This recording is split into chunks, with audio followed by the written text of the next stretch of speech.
What's the deal, you guys? What's the deal? This be your boy, Scotty by Nature TV, and we're here for a brand new review of Love and Marriage Huntsville Season 10, Episode 12. What is going on? I hope you guys are having a wonderful, wonderful Monday, and I intend on doing the exact same thing, you guys. What is going on? All right. Now, let's go ahead and get into this review, you guys. This is a pre recorded video because y'all know that I am currently in Houston as I film this. So it's Monday as you guys see it, but y'all know it's nighttime as you can see as I film this, but you know it's Monday when you see it, okay? So just know that. I'm still trying to give you guys the videos even though I'm not at home, okay? So let's go ahead and get into it. So we're going to start out with Destiny, Martell, and Chris. Now, last week, Destiny let Martell know that she was interested in being a part of this listing and selling this particular property that Martell is trying to get off his hands. And so Martell is trying to bring Destiny along for the listing, and he's trying to see how they're going to split the fee. So they start talking about this whole conversation about Destiny coming to the Fletcher, event with Big Willie. And then that's when Chris started saying that Nell felt ganged up on by Kimmy and Letitia. And Chris feels like, well, Destiny has been cool with Nell for so many years at this point. So at this point, he's saying, I'm not saying that she got to pick a side, but what I'm saying is she need to be loyal because I felt like Destiny didn't do enough at that moment to defend Nell.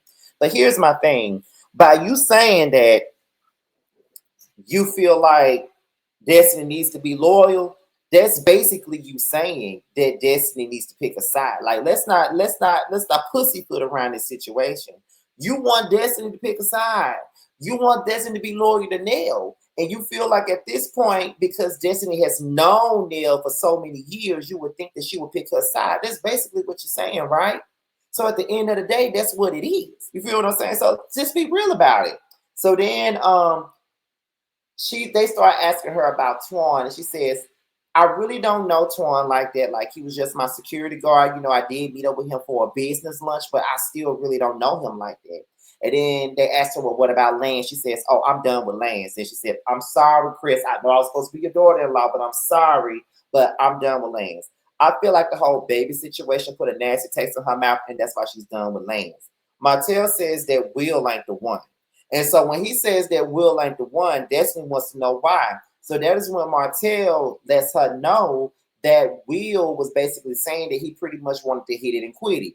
And so Destiny was like, well, he barking at the wrong tree, and if that's what he thinks is going to happen. Here's my thing with Martell. Now, I don't mind you telling Destiny what the fuck Will said because she needs to know what Will said because Will sounded like a misogynistic ass, bitch ass nigga when he said what the fuck he said. So I'm not really mad at you for telling her what he said. But in the same breath, you should have checked that nigga when you were sitting there.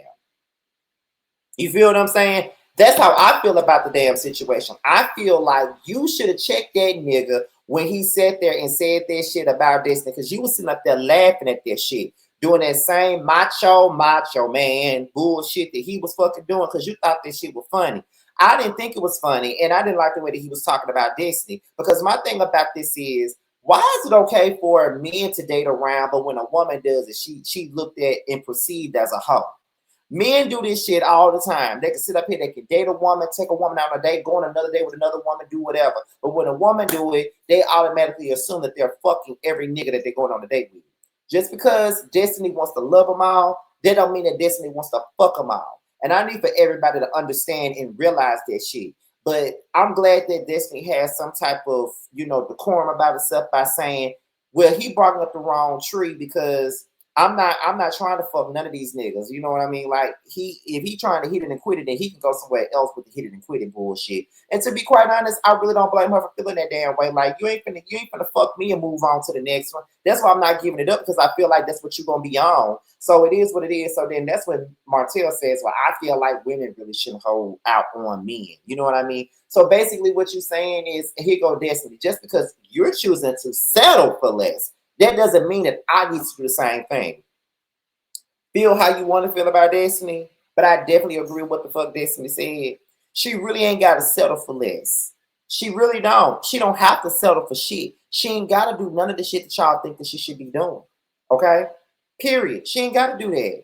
Because to be honest, Destiny is a beautiful woman. She can have whatever man she wants to. You feel what I mean? Like she can have any man that she wants to, and that's actual and factual. But at the end of the day, she ain't gotta settle. Martell settled for Ariana because Mel don't. I'm sorry, because Saints and Sinners don't want his ass no more. So therefore, he settled for Ariana because I feel like if Saints and Sinners told him to come back, he would go right the fuck back. He settled, and that's that. But Destiny don't have to do that. So it is what it is. Fuck all this women shouldn't hold out shit. Fuck up out of here. So we get into Chris and Nell, right? And Nell is preparing to start her boutique. Now, I don't see Nell as no fashionista person that should be out here selling clothes and all that other shit. Like, I don't necessarily see that in her or for her at all. I don't see it. But it really ain't for me to see if you really ask me, okay? But in the same damn breath, I'm like, I'm not want to tell nobody not to follow that goddamn dream. Girl, follow your dream. If you want to be a fashionista and sell clothes, then girl, you going on out there and sell the motherfucking clothes. Do what you got to do. That's how I feel. Do what you got to do, girl. Do what you got to do. Like, I don't see nothing wrong with that, you know. Chris is looking for a location for the clothing store or whatever, and he's trying to find the right location, the best space, the right place, all that other stuff, because all that stuff really matters. You know, it's one thing to try to get a storefront, but you got to make sure it's the right space, the right area, the right building. Everything needs to be right. You got to make sure everything is right when you're trying to get one of these type of places. You feel what I'm saying? So that's just what I think about it. So then Lance arrives, and Nell is basically saying that Chris Jr. is basically feeling some type of way about working for Lance because Chris Jr. feels like he needs to be paid a little bit more than what he's being paid. He feels like he's overworked, underpaid, but Lance feels like he really ain't did enough to get paid more than what he's doing, because Lance feels like, yeah, he's improved a little bit, but he still got some ways to go. And to be honest, just because that's his brother, that don't mean that he need to pay him more. If you like, it ain't about nepotism. You know, don't nobody want to do that. Like, you need to earn your money. Like, I'm not gonna have you working for me and then you feel entitled because you feel like because you my motherfucking brother, that means that I'm supposed to pay you more than what the fuck you're worth.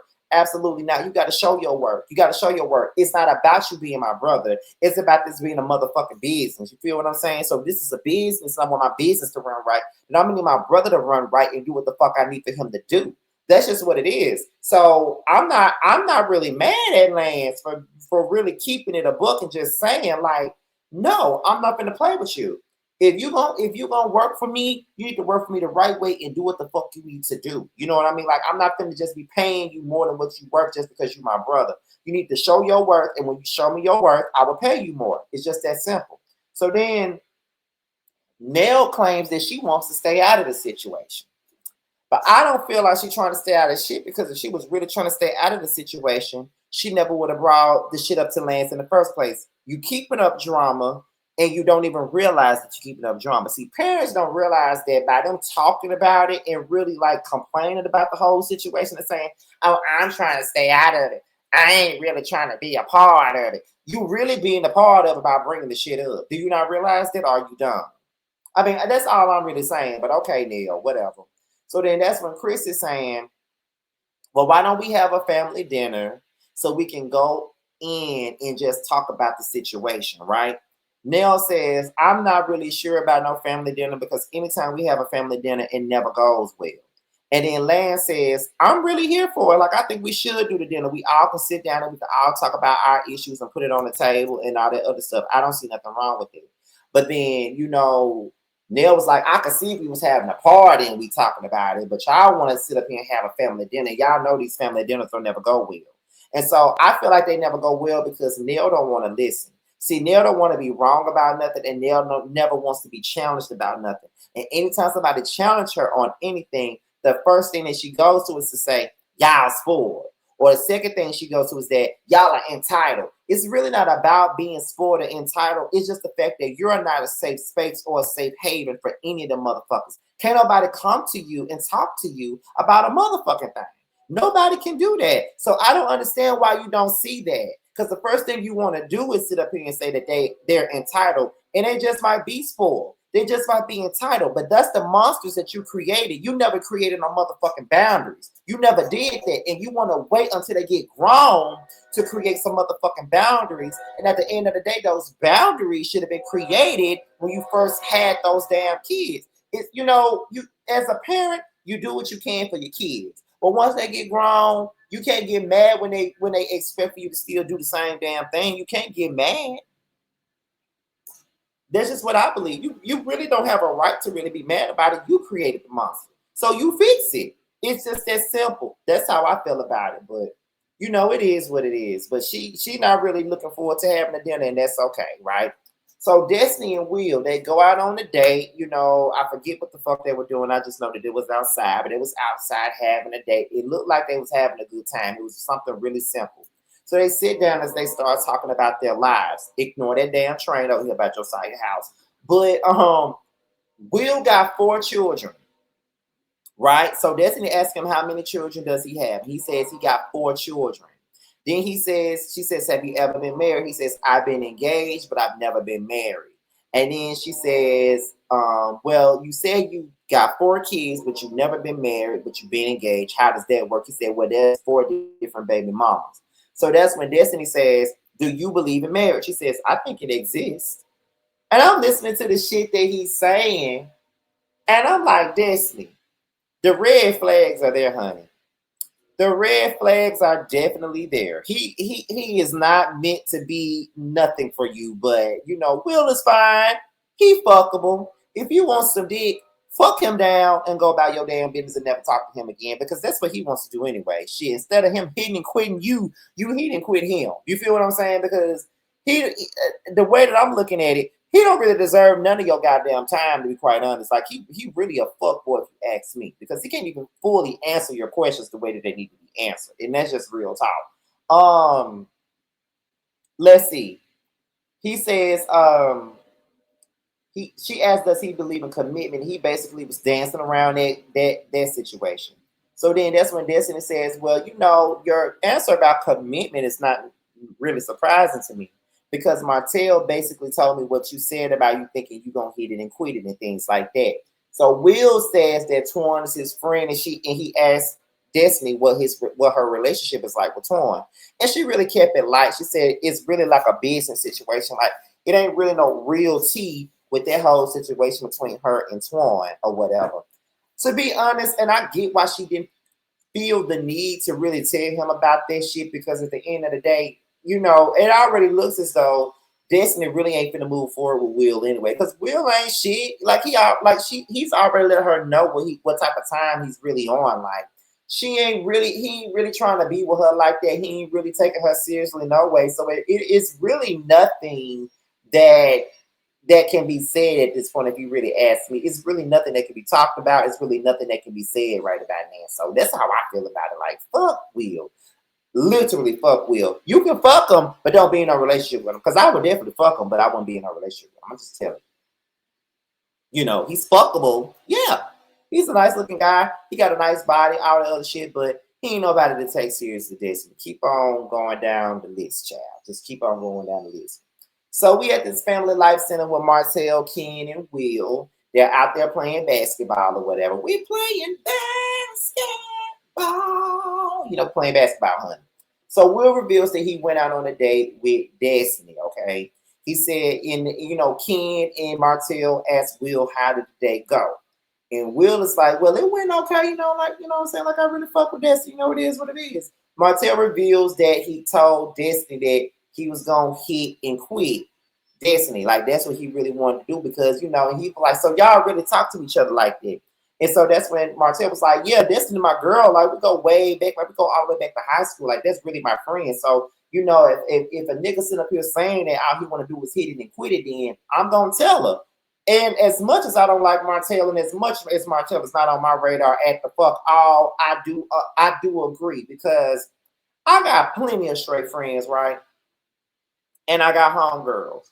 If my straight friend told me that he was looking at my homegirl all this time and all he want to do was fuck her, I'm gonna tell my homegirl, I'm sorry. I'm gonna say, girl, if you trying to get with this man, don't get with him. And then if she look at me and be like, well, Scotty, why not?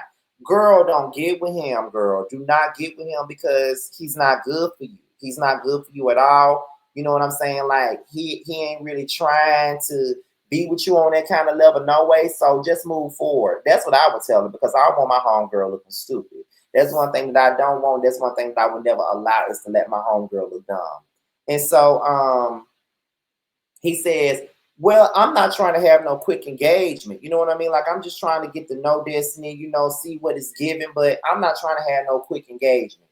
And, I get that, but by you just sitting up here saying, I just want to hit it and quit it, like, that's some bullshit. You feel what I'm saying? Like, to me, that's bullshit. Like, I'm not really with that. Like, Destiny really don't deserve that. Destiny had been married before. She had a no good, low down ass husband. So why would she want to go through some bullshit like that? You know what I mean? And so Destiny says that no, what Will says that Destiny lied to him about Twan. Like he said, I asked her about her relationship with Twan, and she told me that it was just business. But when I talked to Twan, he kind of said a different story. So that is when Ken said, well, I think that Destiny should put it out there. I mean, y'all already dating, y'all seen each other. And I feel like this. If you're not gonna keep it 100, then what are we supposed to do with this information? You feel what I'm saying? Like, this is the time where you're supposed to be honest with a motherfucker. And to be honest, that's how I am. That's how I am. Like, if I'm dating you, I'm not gonna lie to you about shit. Like, if I'm dealing with one person and then you want to come around and deal with me too, then I'm gonna tell you I'm dealing with that person. But being that that's not the case right now, that's just my example. But I'm never gonna lie to nobody about nothing that I'm doing. Will got the real tea from Twan, so Twan told him something different, and it is what it is. So it's time for the Fletcher family dinner, right? Lance invited Kiera. Now Kiera is this new girl that he's talking to, and Nell thinks that it's way too soon for him to be inviting Kiera to family dinners. To be quite honest, I think it's too soon too. They don't even have no title. Okay, they're not even in no real relationship right now. So I don't understand why in the hell would he invite this girl to a family dinner and they ain't even in no relationship. Like, they're not even together at this particular point, to be honest. You feel what I'm saying? Like, absolutely not. I wouldn't, like, if I'm not really sure about where we're going, you're not going to meet my family. I can tell y'all right now, out of the 36 years of my life, my mama has only met 3 men that I ever dated. Okay? 3.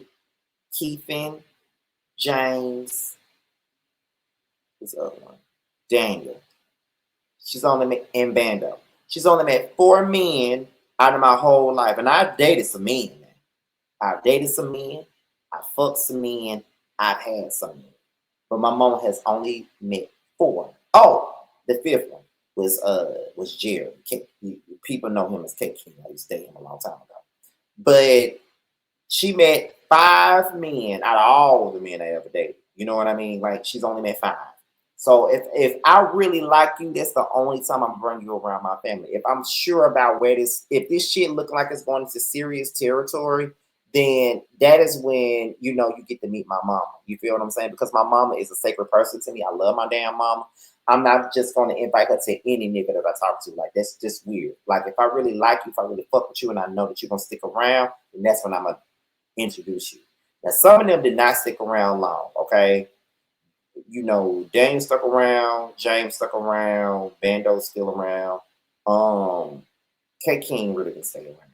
But most of them, some of them didn't stay around, some of them did stay around for a long period of time. But the saying goes, even if I don't, even if I don't, if I introduce you to my mama, you mean something to me. That's just that. So yeah, I understand where Neil is coming from. So come to find out, Lance and Kiera went to the same daycare center. They didn't even know it. So Chris Jr. says that he's happy with fatherhood. He's happy to, he feels like fatherhood has changed his life. He feels like it makes him happy to be there for his daughter in a specific way and just look out for her and always have her back in the way that a man is supposed to. And he's there for that. And Chris is actually happy to hear Chris Jr. saying it about being a father, because you don't really hear that all the time.